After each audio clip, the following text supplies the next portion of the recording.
I'm from that old generation where, you didn't have no phone cameras, you came on and everybody clapped for you.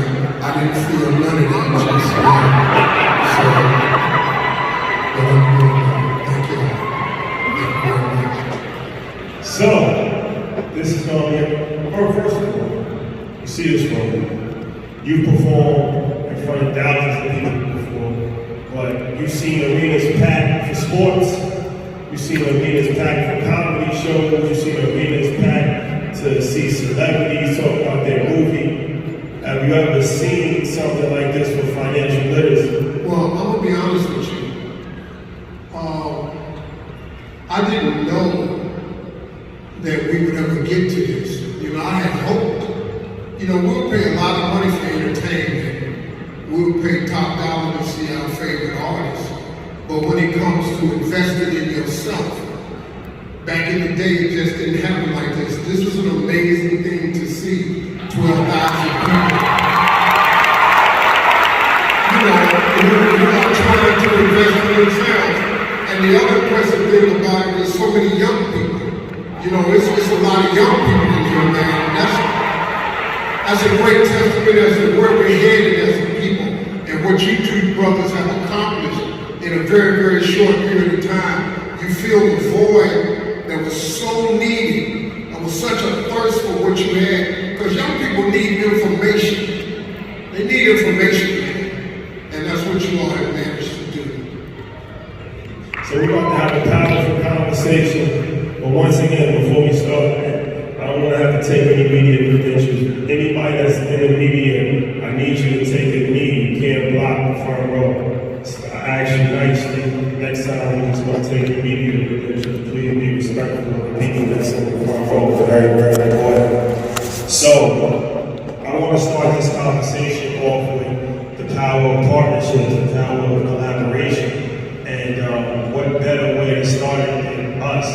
And first and foremost, I want to thank you because when we met you, it was a crazy connection that we had right away. We spent 2 hours talking before the podcast, 2.5 hours during the podcast, an hour after the podcast, and we spent like the whole day with him.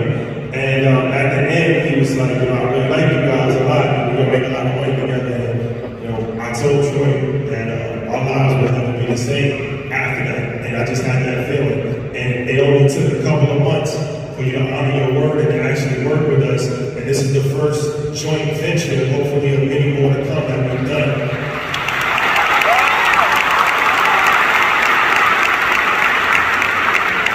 So I tell that story because it's important to the power of collaboration, the power of seeing value in something, the power of partnerships, and the power of understanding and working together is something that we have to do more on every level, on a high level, on a small level, wherever you're at, you're only going to go so far by yourself. So let me ask you this, what made you want to work with us? What did you see in us, and why do you think that the value of collaborative efforts are important? Well, first of all, this generation of young people are probably our brightest collection of minds to come along since I've been alive. Now, I'm older than most people in here. I'm 65, so I know, I know you can't believe it because the pimp just trips all the time. But you young people are the brightest generation to come along in my lifetime. If I don't invest in you, if I don't see you two and be able to see something in you and invest, I'm doing a discredit to the future of us, especially people of color. It is important, man, that we take the time out to recognize that young people who are gifted and willing to put in the work. But then I gotta give credit to you two too, because as smart as you are as this younger generation, please don't discredit old people, because old people have something, man. Old people pay to get to a spot that you're trying to get to. See, you gotta remember something about old. Old is the goal.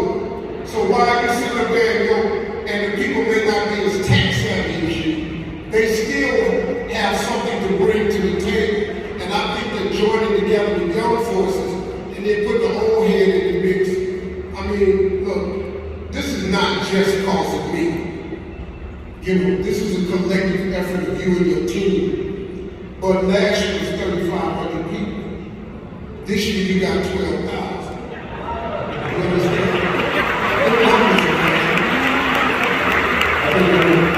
You're a generational talent. I knew you from doing the Apollo. My son knows you, my daughter knows you, watching Family Feud. And so you've had trials and tribulations, but you've had success. When we look at this, obviously we had 4,500 people last year, we got 12,000 this year. People would see this like, obviously this is successful. From your viewpoint, from your illustrious career, what's the key to success? How do we get it, how do we maintain it, how do we sustain it?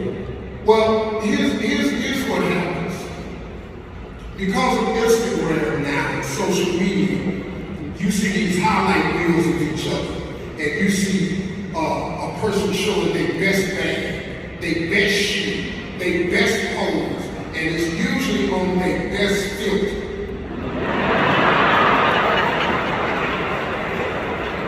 What I wish the younger generation would pick up is the work ethic that actually has to happen. See, the key to being successful is planting. You've got to plant.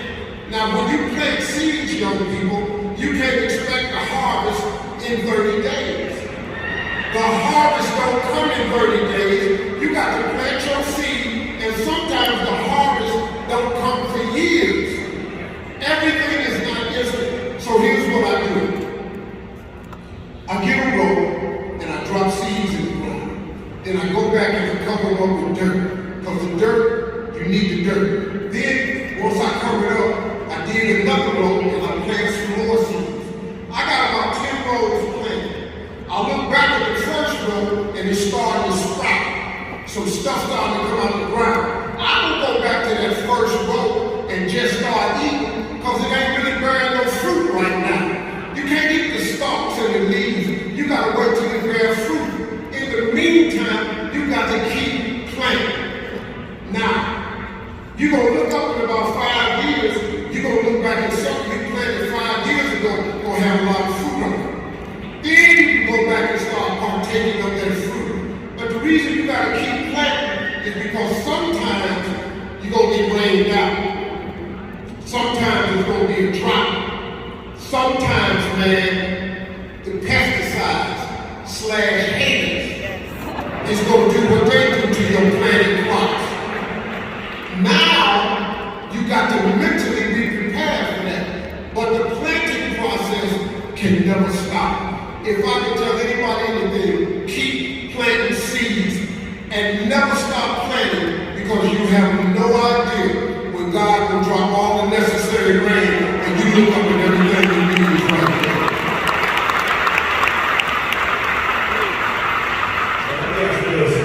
Because I feel like there's a lesson in every story, and there's something that you can take from every story and learn from every story. And sometimes what we think is reality isn't reality. And it's important for people to know the truth, and it's important for people to learn from other people's experiences because it could potentially happen to you. So a few years ago, we had a former president, Donald Trump, and it was very controversial when you took a picture. And we had a lot of backlash, a lot of hate, all kinds of negative energy. But when we met you explained to us the story. And when you explained to us the story, it was so crazy because it just goes to show you how something can be changed and the narrative can be painted and people just run with half of what they see and they don't even understand it. Can you explain that infamous moment? Well, first of all, if I listened to my wife, it wouldn't have been an infamous moment. That's so stop. That's number one. But here's what happened. Before he got sworn in, he had appointed Ben Carson to the head of HUD. And HUD is Housing and Urban Development. It's the only black on the cabinet. So I said, let me go up there and meet Ben Carson. So when I got to Trump Towers, I went in, sat down and meet with him, and he said, why are you here? I said, I want to meet Ben Carson because I have an idea. got Ben Carson on the phone. Me and Ben Carson talked right away. I told him the idea I had. I wanted to take some of these schools that they had destroyed and shut down in black neighborhoods, and I wanted to take them and turn them into what I call vision centers, where we would create financial literacy, after-school programs, and get these young cats off the street so they have something to do, and then give the parents some financial literacy. He fell in love with the idea. I leave the building, I'm on the elevator, Donald Trump say, I'll ride out with you. I said, I'll be there. So he gets on the elevator, he rides down with him. Now before I got on the elevator, I told the reporters, I'll be back over and tell you why I'm here. I walk up to the reporters, he walks in front of me. He the president to be right. So he walks in front of me, now I'm standing there. First word out of his mouth, we gonna repeal and replace Obamacare. Like I didn't say shit about it.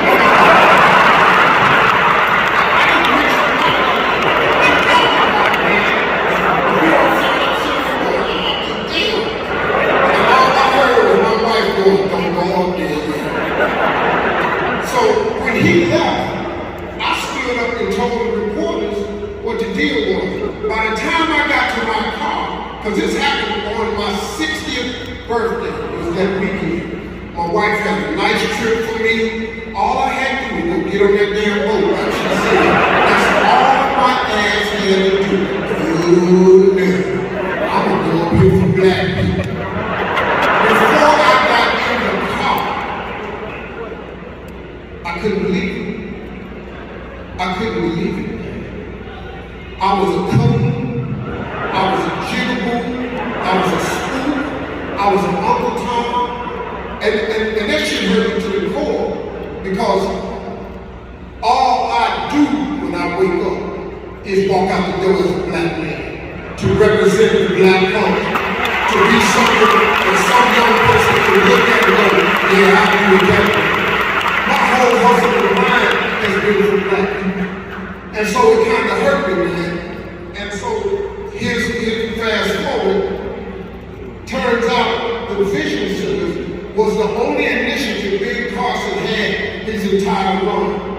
They changed the name of it from Vision Centers to Envision Centers.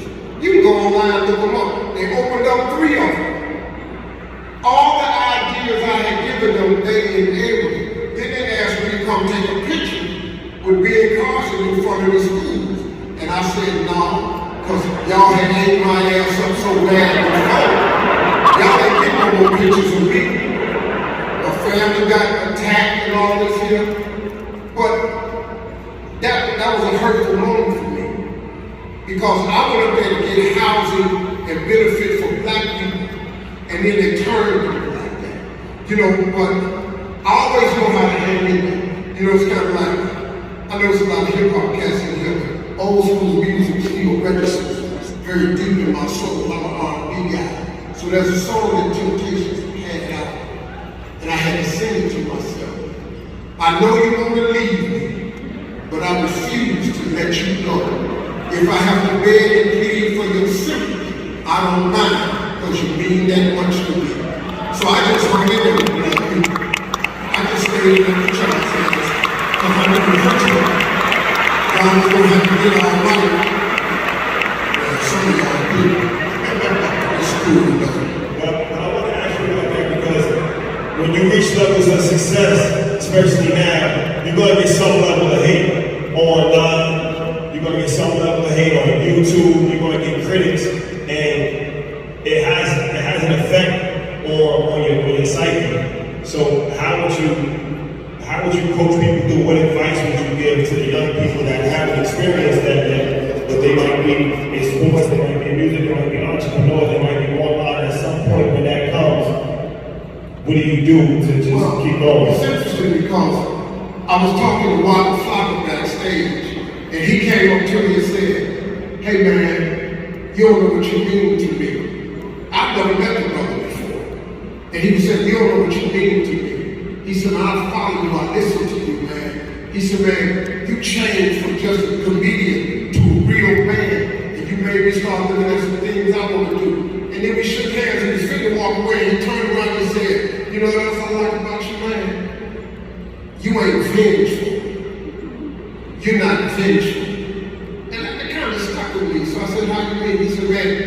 You can come back at so many people, but I don't never see you going out to attack people. Because I learned a long time ago from a minister. He said, stay on the wall. When they throw rocks at you, stay on the wall. If you come down off the wall to address haters and small people, see they eye level with you now. Now they can throw the rocks when they hurt. But if you just stay on the wall, what can they do? And you got to understand some young people about haters. Haters are not decision makers, power brokers, or shakers and movers. They have no determining factor on your life, where you're headed, or what God planned for you. Stop giving haters power. Don't even talk to their ass.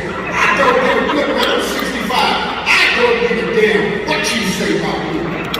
You're not stopping nothing. Look, what God has for you, it is yours. All God's plans for you, his purpose, if you just open up yourself to him, he's going to make all of them come true. But if you stop and keep addressing haters, you will never be open to your purpose and your mission in life. So my directive is to stay on the wall. When they attack me for whatever, I stay on the wall. Because they do it all the time, man. Especially people I thought I was cool with, other celebrities. You know, they got little stuff to say. But then I look at their career, and they have time to say this. They have time to see it. Well, let me tell you something, man. People that's busy, they ain't got time. Denzel ain't got time to talk about me. Magic Johnson ain't got time to talk. Tyler Perry ain't got time to talk about me. Because they building their empire. Man, let me tell you something, man. One time I was sitting and responding to something on the blog. Tyler Perry called me and said, hey man, what you getting ready to do? I said, I'm going on CNN with Anderson people. And I'm straight this whole thing out in the blogs. He said, no, you're not. He said, you know why? He said, listen to me, Steve. When they talk about you as a blog, if you open your mouth, it's a press conference. You got to know who you are. So I say to all the people out there, know who you are and know where God is taking you. Get up on the wall and stay there.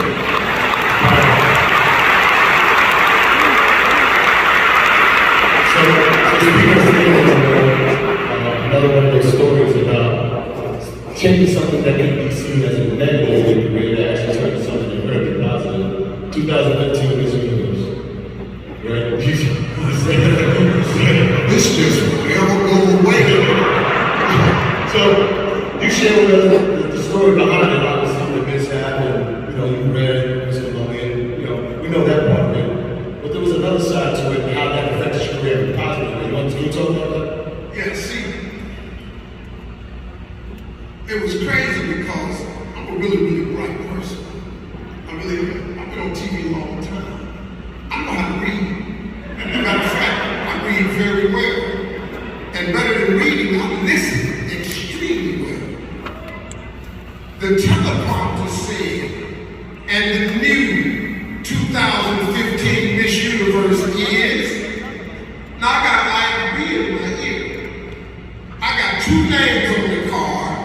I got a third name. The lady used to work for the pageant when Donald Trump owned it, decided she didn't want to do it like that night. She put the third name on the corner of the card. Well, they handed me the card, my thumb covered the third name, which is irrelevant anyway, because the teleprompter said, and the new 2015 Miss Universe is, the IBM director said, read the second name on the card, Steve. Okay? Miss Columbia. Miss Columbia. Great job, Steve. Go in the back. I go in the back.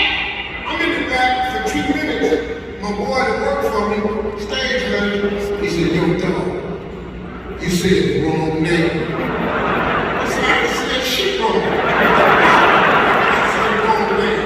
I read the name on the card, I did what the director told me to do. He said, man. So I got up and I started walking back out front. The director said, what are you doing? I said, I'm gonna go out here and give it to the right one. He said, don't worry about it, we'll straighten it out tomorrow at the paper. Well, that ain't right.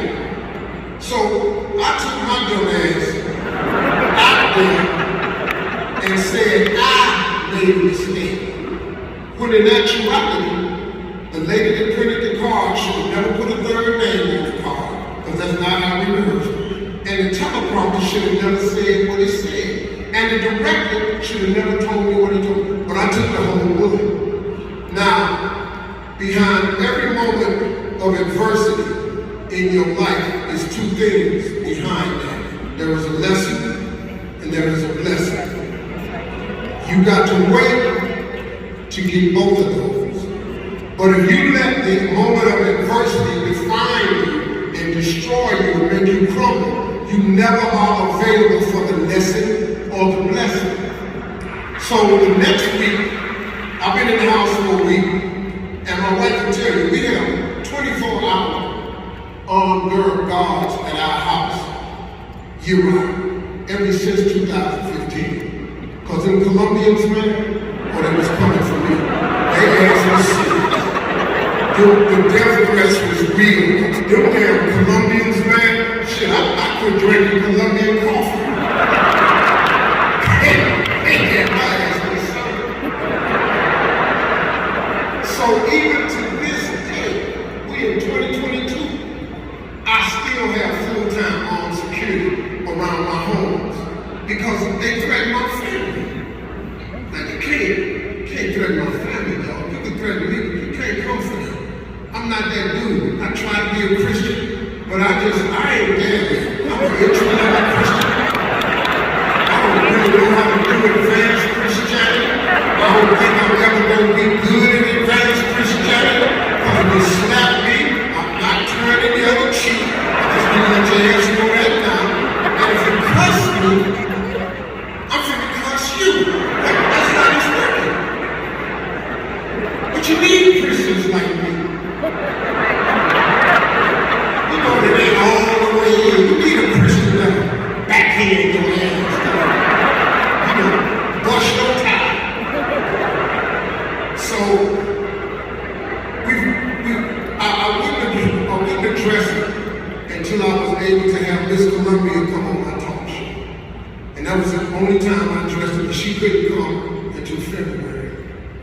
But then the Super Bowl came about. Now, let me give you one other story. After I made the announcement the wrong day, I had been praying to God to increase my global brand and persona, right?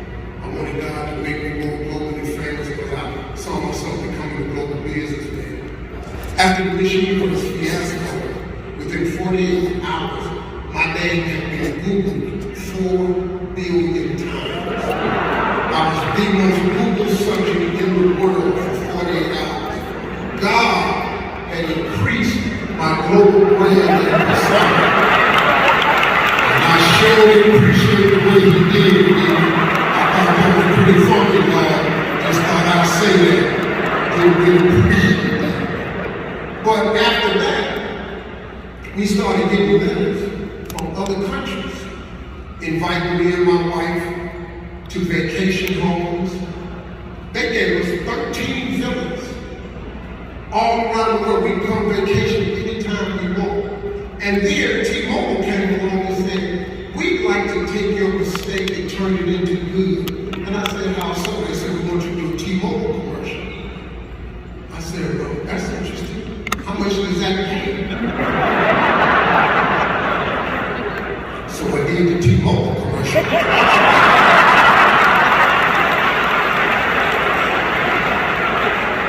When we do a whole reenactment of it, so young people, the lesson I learned from that was, even in some of your darkest moments, when you make mistakes, you have got to stick around for the two things that the mistake is made for. Every failure is made for. Every misstep is made for. It is made for a lesson and a blessing. Them two things follow every single one of them, every single time. God don't send down rain without a return. When he sends down rain, flowers grow. Trees get bigger. You got to understand what the rain and the dirt is for. People get so angry when people start throwing dirt on them. Man, quit tripping. Dirt is fertilizer. If you ever want to be something, you gonna have to get some dirt on it. Because that dirt that smothers you, it teaches you how to push through. You ain't finna have no smooth life. Get that out your mind. It ain't finna be rosy for you. Nobody finna just come up to you and hand you no damn money. But here, you feel like being a millionaire here. You gotta strike out to be successful. And when you strike out, you got to get ready for it to get real funky and real hard. Because that's what's gonna happen. That's why it ain't for everybody. But that's why all these people sitting in here are so valuable. You've invested in learning some trades. And look, I can tell you a lot of stuff, but there is nothing more important than to master the mental aspect of success. I don't give a damn what degree you got. Degrees don't make money. People make money. Look, Bill Gates and Mark Zuckerberg, they got a degree between the two of them. But they got more degrees working for them. You saw that little dude came out here 30 years old? He graduated magna cum laude in Ohio. I ain't graduated from nothing. Yeah, 4.0. He said, Mr. Harvey, what was your grade point in school? I said, I had a 4.0. He said, wow, you had a 4.0 in high school? I said, yeah, when you total all 3 years. Shit, I was struggling, man. But if you're in here and you're investing in yourself, that's the beginning of it, because you've got to get the mental together, man. This thing that's going on inside your head is the whole determining factor, man. Don't nothing else matter. I can tell you everything until you believe it. We waste time. If you don't believe yourself to be rich, why don't you get up and go home? If you don't believe you can have 2 houses, just get up and go home. If you don't believe that you should have the life of your dreams, get up and go home. If you don't think God is real, get up and go home. I'll give you your money back. Which money? You're going to try to stay with it. If we don't lose no damn money back, let's just be clear about that. My man, I forgot. I should invest in it.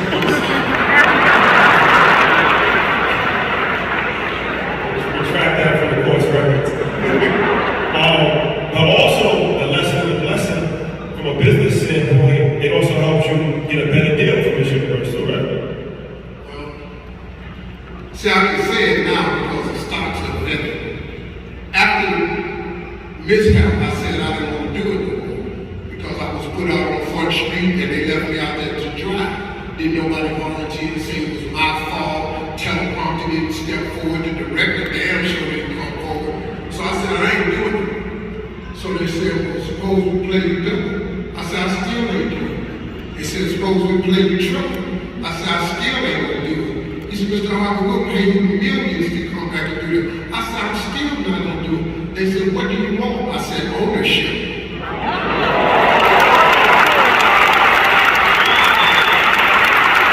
And now I own this universe. This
You're going to make mistakes in investment. You're going to make some major mistakes. Again, had I listened to somebody that I speak with, I wouldn't have done this. And one thing about my girl, man, she had pretty much forewarned me about everything I went on and done anyway. But I felt good about the investment, but the investment didn't pan out at all.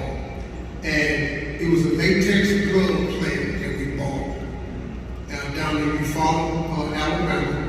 I bought it, and then we hired all the people, and they messed up the molds and all this here, which was crazy, because a few years later, here come COVID. And now there's a shortage of latex gloves. Now I got the plant down here that's supposed to be making latex gloves, but we didn't hire the wrong people, and they broke all the molds, and it just never panned out. The thing I learned from that, the way I invest now, look, I appreciate you being my friend. I appreciate you being my family. But I got to do my due diligence now. I got a whole team of people that do research, that study, that look at the analytics of it, and do a lot of background checking. And then if it's good, you know, I might have some money to invest. And I'm not going to give you no life-changing money. But like I try to tell young people all the time, when you meet somebody that's successful, quit asking for money. Ask for information. See, money is like me giving you a fish sandwich. Information is teaching you how to fish. There's a major difference in that. And rich people used to people asking them for money, so they got all kinds of ways of playing your ass off. You know, every time somebody comes, hey man, let me holler at you. What? Let me holler at you. It sounds like a relative trying to borrow 20.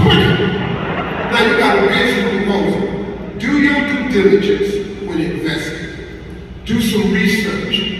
And lose the most useless, I want you to lose the most useless emotion ever created, and it's called guilt. Stop feeling guilty, man. Guilt serves no person, no purpose, except for the person that's trying to make you feel guilty, and that's all to manipulate you so they can get what they want. I've lost all my guilt. You can think what you want to think about me. I don't give a damn. I'm not guilty about nothing. Why am I guilty? Because your ass is poor. I was poor for 38 years. I got my first car in my name when I was 38. Now you should have been here 30, telling me your problems, and I'm supposed to feel messed up about that, just help you. And then quit walking up to people. I had a young kid came up to me a year ago. Hey, Mr. Harvey, you got 15 minutes? 15? No. You got 15 minutes? I said, no, I don't. Oh, you don't want to make $20 million? No, boy. Do you have $20 million? No, sir. Then why would you show me how to get it? See, if you come up to me telling me I want $20 million, if I know how to make $20 million, the first person I'm going to make it for is me. And I'm going to probably make about 13 of them before I tell anybody how to do it. And they come up to me telling me you don't want to make $20 million. Boy, this pie, this guy, you know I tell my kids all the time, it takes a long time to make a lot of money. Get off Instagram. That car, you don't know how close that car is to being repoed. Get off Instagram. That ain't even their car. Look at the background. It was street signs. Who parks their car in front of street signs? Rich people got yards and courtyards, and everybody got their car on the street taking a picture on the damn sidewalk. But you see that when you get caught up in it, y'all. Take a long time to make a lot of money. Look at everybody that's really got a lot of money. Now, if you want to use that one example, Kanye got this, and Kanye got that, and somebody got this and that, that's some exceptions. But chance to you being that exception is rare. Buckle up, knuckle down, get ready for the grind, and go on and make your dreams come true. And enjoy the process. So let me ask you this. The last time we spoke, you couldn't really talk because the show didn't come out yet, but you was very enthusiastic about your judge show, which is a hit. Congratulations. For that,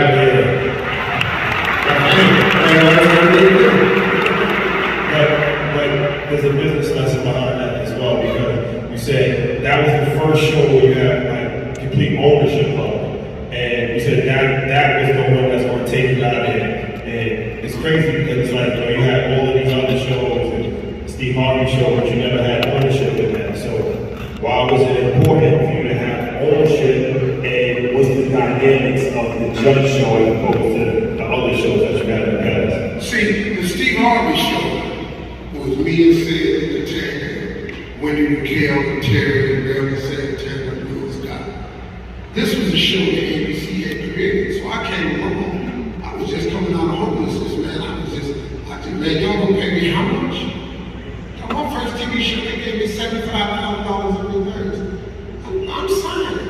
I ain't got no money. I'm signing. Every time they paid me, I was crying. I couldn't look at this, man. Didn't know nothing about the business. Then I got another show, and I had 12%, but it was after AMRG and all that. By the time they get to doing their math, I never saw money on that. Family Feud is my biggest product, but it was owned by 6 families, Denmark, Freeman. So all I could do with Family Feud was make money. I ain't complaining, because I'm doing well.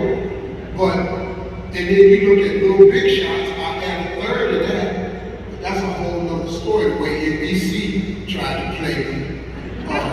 They thought they was going to ruin my whole career by getting into Little Big Shots and Steve Harvey talk show at the same time. That's okay. They didn't know what God was going to do, so God let it See, that's another lesson you got to learn. When somebody closes the door in your face, stop standing at the door beating on it. The reason the door closes is because God wants you to walk up the hall. It's some more doors. He got a bigger door, a better door with more stuff in it. Stop beating on doors and go up the hall. So that's neither there nor there. But when the judge show came on, I was out at Tyler Perry Studios shooting Family Feud, on Facebook Watch show. And ABC asked for a meeting. And they had 13 executives on a Zoom call. And it doesn't unheard of. I had the president of the network, the head of comedy development, the head of writers, and I had a dude on there from all these other departments. And then the dude from business affairs was on the phone. Wait a minute, that's the dude that cut the deal. So I knew this was about business. So they pitched me to do a sitcom on ABC. And they went through this whole 30 minutes about pitching this sitcom, and when they got through, I said, I don't want to do that. And they went, what? No, we're going to greenlight the show, Mr. Harvey. And we want you to star in it, and we'll give you a full season. I said, I don't want to do that. They said, well, I said, I don't want to work like that no more. The only sitcom I ever enjoyed was when me and Sid was on TV together. I was my best friend. We made money, we enjoyed working together. Kids and comedy was at the same time. So we was clocking it that way. The movies having fun. So they said, well, what do you want to do? I said, well, I've been thinking about this idea for about 12 years. And they said, what is it? I said, I want to be a judge on TV. Now, everybody supposed to be on mute, right? But this white dude, he didn't put his Zoom on mute. And when I said, I want to be a judge, he said, is this guy even a fucking lawyer?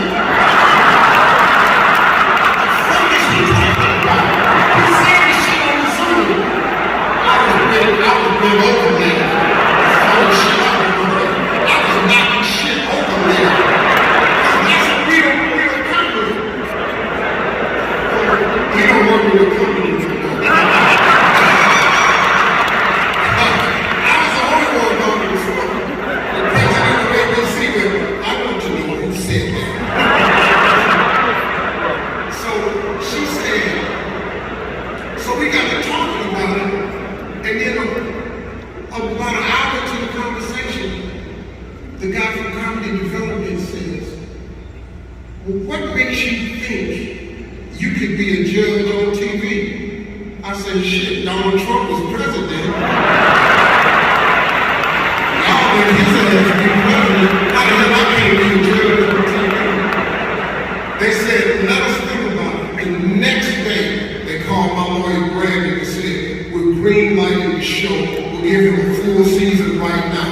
I said, hold on. So we good, Lord? Not so fast. I said, I want to own the IP. I want to own advertising rights. I want the executive producer credits. I want hosting credits. And I want my contract drawn up every single time ABC get a check. I get the same check. I don't want the other check. Well, Steve, you're going to get paid for hosting and executive producing, and you're going to get your IP check and create it now? I'm going to get all of it. I got that. But when y'all get that advertising dollars, whatever check you cut to yourself, you got to cut that check, same check to me. Well, Steve, that's 50-50. I don't know how you really look at it.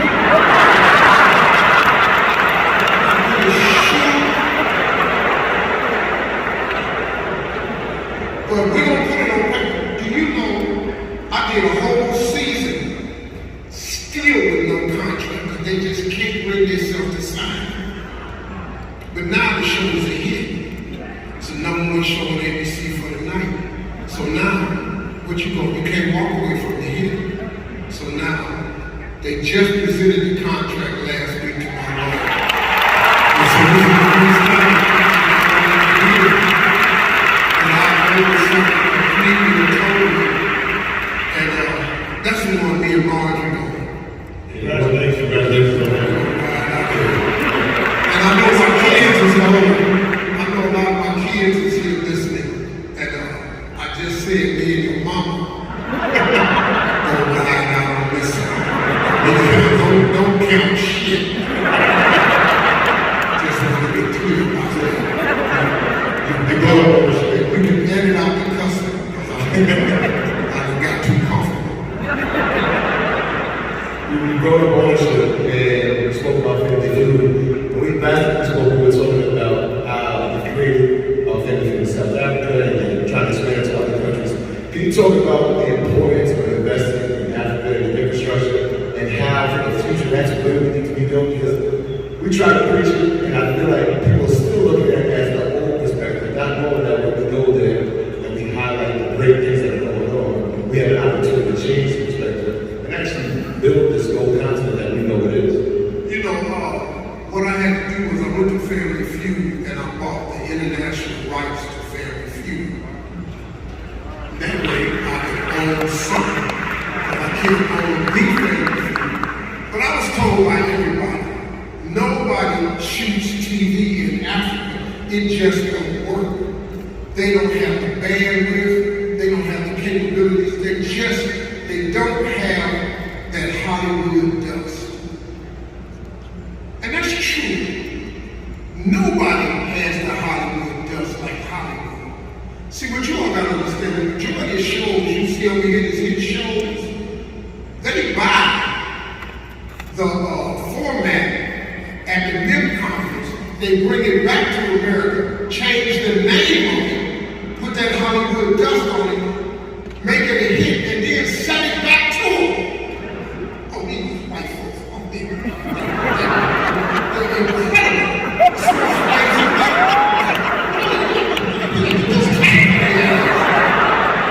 They buy it from them, fix it, dust it all, sprinkle it, and sell it back to them, and they buy it.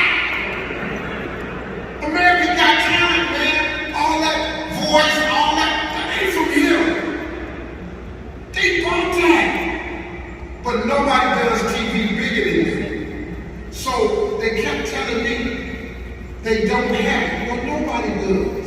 But what they kept pushing was these African people, they can't make this set. They don't know enough about lighting. They don't have competent camera people. They are so 100% wrong. Them Africans got everything. They got everything. They got the bandwidth, they got the talent, they got the grips, they know how to write. Let me tell you something, man. if you look at the Family Feud Africa clips, the set is colder than the clips I walk out on every day. The Africa set is better. They hard workers, they get it, man.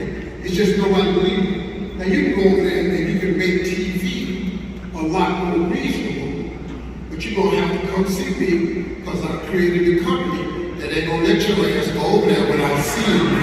So in case you think you finna go over there and pick the game, not gonna happen. You can go over there, but it still ain't gonna happen. No, man, but it took a year to figure it out. And in the second year, it became noticeably better. But we took a show that they said you cannot do and turn it into the #1 show in both countries, South Africa and Ghana. Well, we shot it in 2 countries as the #1 show. But Africa is a place, do you all understand something? See, they're keeping us away from each other. And COVID hit, and I was just about to do a deal with South African Air to bring African Americans, first of all, to Ghana, because you have to go see the slave castles. Every black person living should go to Ghana and see the slave castles, so you can see what they did to us. You got to see what they did to us. You got to see how they built these dungeons underground, and they put these churches on top, and they dug holes in the ground to pump the music of what they call their Christianity into the hole. While, man, they did, let me explain something to y'all. They walked them as far as they came first to make them lose weight. They put them in a room, then they cut a door, and after you've been in this room in 2 weeks, they walk you through this door. If you lose the right amount of weight, you fit through the door. If you don't fit through the door, you got to stay in this room right here. Then you're in this room for another week, they make you lose some more weight. Then you fit through another door. If you can't fit through the door, you ain't lost enough weight. You got to go through 4 doors like that before you go through the door of no return. And they stay sitting up there talking about Jesus. Jesus. Me and my wife wouldn't even go in their church. Not going in this hell-bound church. You sitting there talking about Jesus, and you'd have done this to us under this ground like this? Hey man, let me explain something to y'all. What was done to us is unthinkable. For us to be sitting here alive and proud is a testament to the greatness of us as a people. We some bad people sitting here. Now tell you right now, you're going to practically broke anybody up. Nobody could have withstood what we withstood and still be standing. And they know it. That's why we got voter suppression. That's why they keep our prisons filled with our brothers and sisters, because they know it. That's why, see, I'm on something else now. Let me just tell you so here's the problem. That's why the tax system will never change. So if you live in a poor neighborhood that can't pay as much taxes as the neighborhood in the suburbs, when they get the money to the state, they allocate the money for education and facilities back to the places who pay the most taxes. We ain't gonna ever pay the most taxes because they ain't gonna let the property values be worth a damn, and they will keep us in the circle. And that's why they gotta keep us like that, because they know when we slip through the cracks on their ass too much, when they go to Morehouse and Spelman and Howard and Tennessee and in Prairie View and Suffolk, and you go out there and you become doctors and lawyers, they know who you are. You all. I met a brother today that's the head of the university from Nike. How you get there? How y'all get in here? Cause of this thing that's in you that won't let you lay down and die. Cause of the incarceration of that, and that's the other thing. So now since you live in this certain neighborhood, you on welfare, we'll give you a check, but a man came in the house. Oh, I'll be dead. So now that don't promote fairness, does it? So now we live in these fractured societies and we keep trying to make something out of nothing. You keep showing up, and y'all got to keep on showing up. Because we it, man. I ain't gonna lie to you. We it. We the people. We the people. And we're gonna keep coming. We're gonna keep coming. There's a damn thing we can do about it.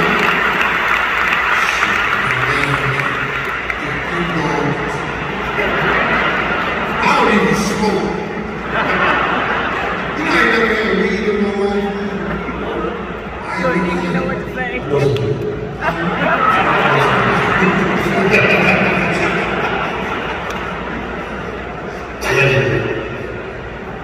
So, while we on the international vibe, during our legendary episode, we spoke about your relationship with the UAE, Abu Dhabi. But we never actually spoke about how that relationship started. And I think it's an interesting story. Can you talk about how you became so revered in the Middle East and how you built such good relationships with the royal family over there? Well, you know, it just comes down to respect. You can't believe the propaganda that people say about other places. You think the Middle East is everybody walking out in the courtyard, pulling cords, blowing up stuff. That's the ones they show you. You ever been to the UAE? You ever been to a place that got 0.6% crime? You ever been to a place where the last car that was stolen in Dubai was 30 years ago? You ever been to Abu Dhabi where they never had a stolen car? There are no bank robberies, there are no murders, there's no holdups. Then you can't come over there smoking no weed. Don't do it. Don't do it. You get last stick. But if you go over there and respect what they have, I just enjoy going to a place that has that much peace in it. That I can walk somewhere and ain't nobody gonna jack me. So as my family started going over there 12 years ago, I guess, around 12 years ago, it was just to visit. And then I was over there and I kept coming so much. They go, why do you come here? You like it? I respect it. Then I sat down and I met a lot of the Muslims. And once I understood what Islam was, I'm a Christian. I'm not changing my faith. My faith has been working for me. But I have the sense to respect another faith. Islam is good. Islam is about peace and love. Islam is about respect. You gotta let them have that. You ain't God. You ain't got no heaven for nobody. You can't pass no judgment. The people got something going on over there. So I just started learning myself more and more about how they are. And then I was over there shooting they asked me to do something in Dubai for the UAE to do the promotional film. And you know, I did it. Wasn't what I wanted to make, but I was over there like, and my wife and I were sitting there outside the Louvre, and the car pulled up and said, His Highness would like to see Steve Harvey. Well, that shut the whole set down.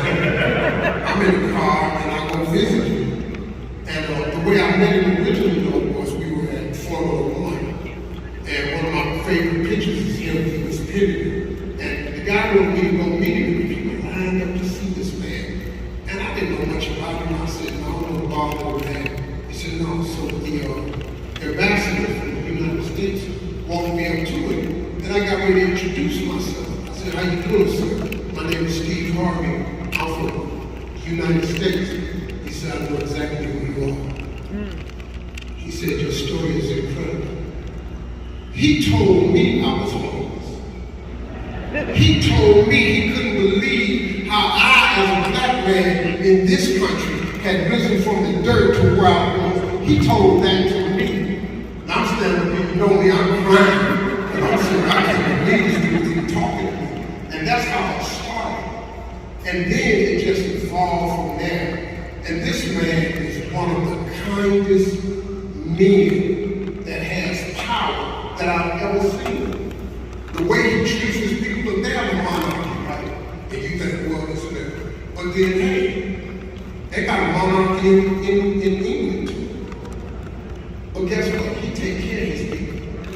They don't want for nothing. Ain't no crime, ain't no homelessness, ain't no unemployment. If you ain't working in the UAE, it's because you don't want a job.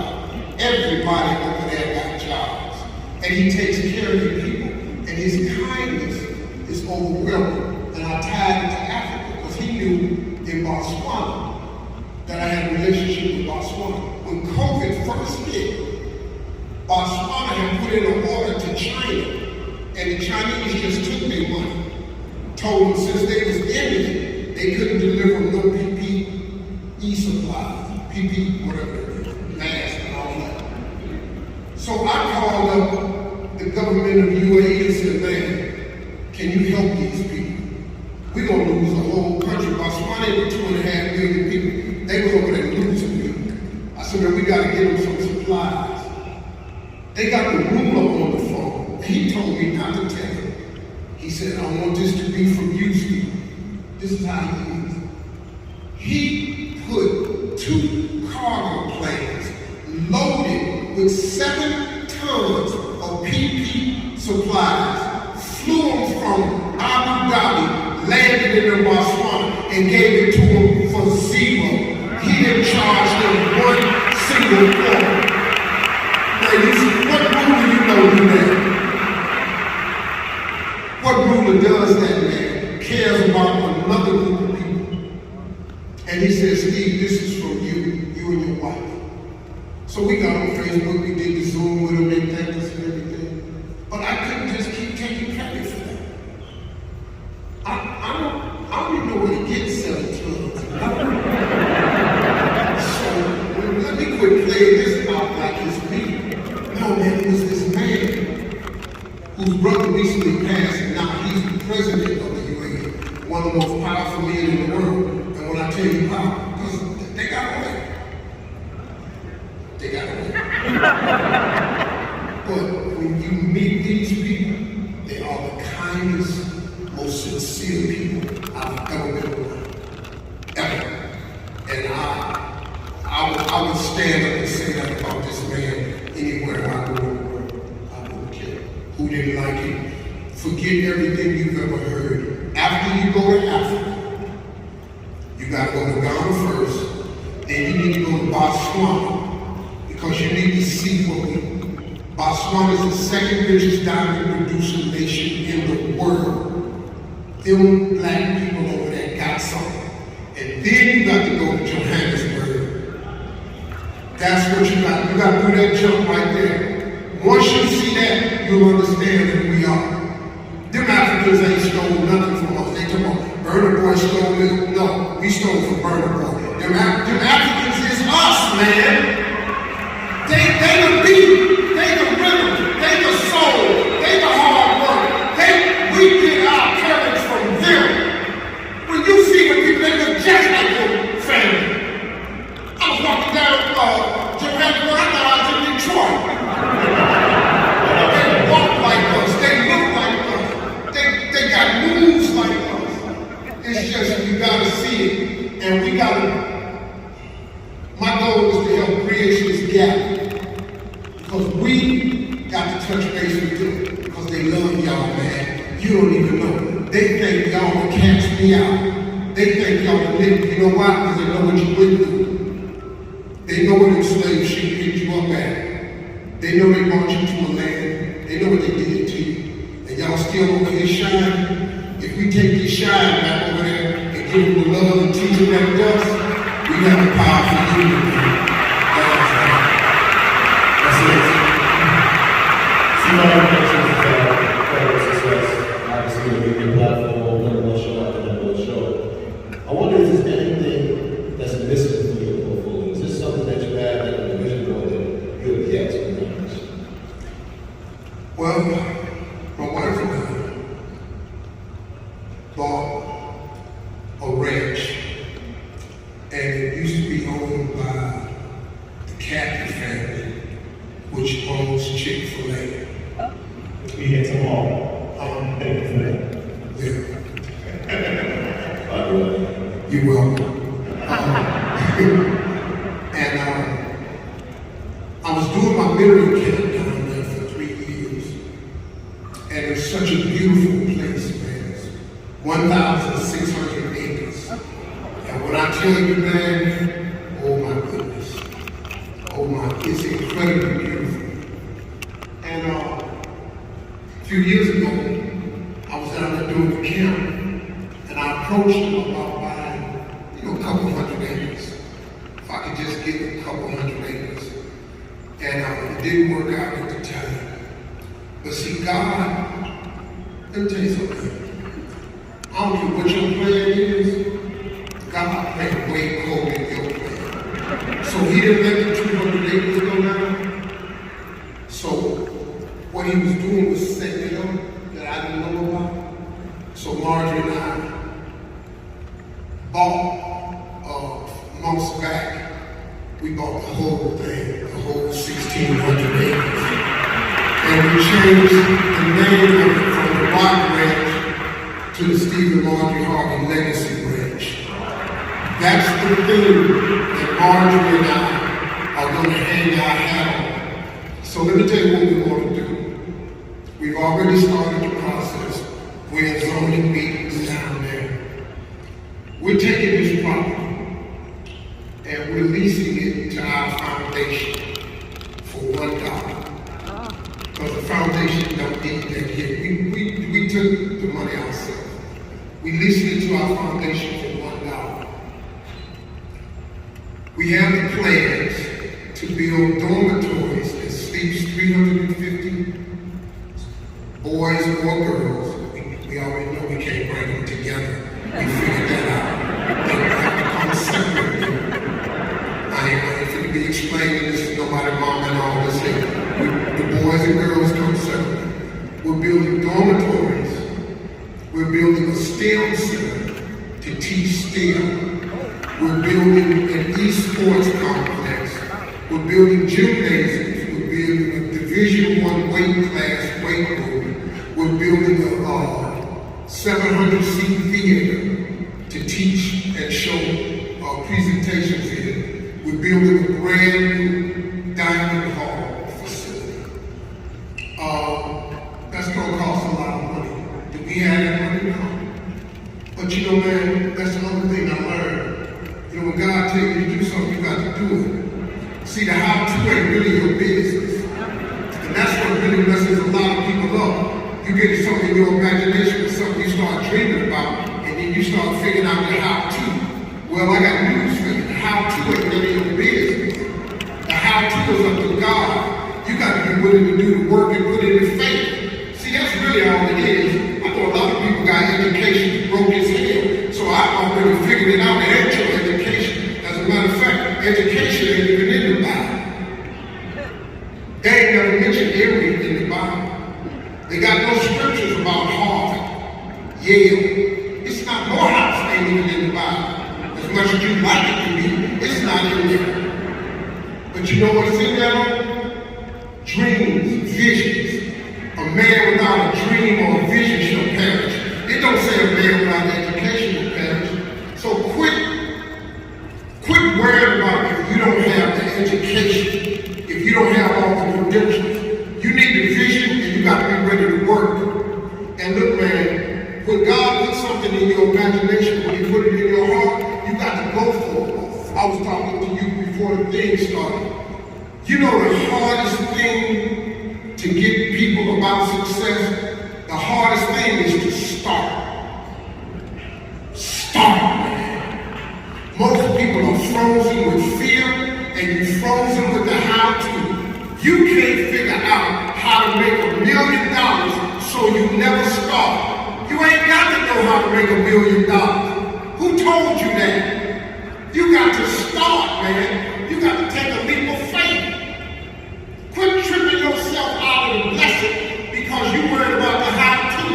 God ain't nowhere in the Bible told you to figure it out. He said, ask, believe, receive. Then he said, faith without works is dead. You ain't got to know the whole Bible. I don't know the 6 scriptures. I think I done done all 6 of them already. That's all you got to know, man. You getting tricked. Got these people thinking you got to be saved in this church. You got to speak in tongues in that church. You got to be over here doing it in this way. That's not true. God is a forgiving God, man. God is a blessing business. God don't care if you don't go to Holy Rock or Mount Gilrock Baptist Church. God don't care if you don't go to Apostolic. Y'all tripping, man. And you're missing out on blessings, man, because you are worried about the how-to. superstar. Yeah, but I'm trying to line all my ducks up. You're not finna get them lined up. I need some money. You don't have no money. If you come here, then go cut somebody's hair. Make $10. I think I did this on your podcast. Once God give you the skill to make $10, all you gotta do is do it 10 more times. Guess what? You got 100. Once you make $100, you ain't got to change it. You don't need $1 million. You just need another $10 idea. Guess what? You got $10 idea to cut hair. Boom. Cut 10 more heads. $1,000. Do it 10 more times. You got $10,000. Whatever you need to make $10,000, I got news for you. This is the hard part. You got to do that 10 more times. If you do that 10 more times, you now have $100,000. Now here comes the hard part. Whatever you did to make the $100,000, here's the secret. You got to do that 10 more times. Congratulations, you are now a millionaire with a $10 idea, because all you can do is cut hair. If you make pie, make pie. If you fry chicken better than anybody else, why ain't your ass out there frying chicken? If you draw better than anybody else, why ain't you drawing selling your art? Y'all tripping, sitting in there trying to figure out how to make $1 million. Hell, if you know how to make $1 million, when you do it by tomorrow? No, man. Take your $10 gift, your $100 gift, and go about your business. When I started comedy, I made $25 a night. $25 a night. I just kept working 100, 150 a night, 125, 500 a night, $10 a night, $25 a night. I got $250 a night. I got half $1 million, $1 million a day. Same damn jokes, they just English. But I did it so many times. Just kept working. See, I haven't been in here before. I sold all this out. I done sold out State Farm Arena. I done sold out to Phillips. Hell, me and the Kings, we sold out to Georgia Dome. I'm used to big ass crowds. But when I first started, it was 12 people in there. 12. We got 44,000 people in Long Island. Man, please. And you know what all I did? All I do is tell jokes. They the same damn jokes I've been telling. Say English. I might cuss a little bit more. You know, people at the church, they quit fooling with me. They say, you know, Sister Harvey, your son is out there cussing. We don't think that's how it's raised and how we started faith. Said that in front of my dad, and my dad said, you know what money this motherfucker make?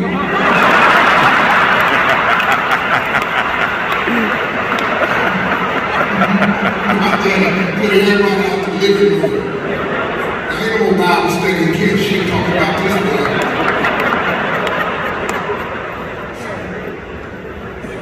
Ladies and gentlemen, over that time, make some noise for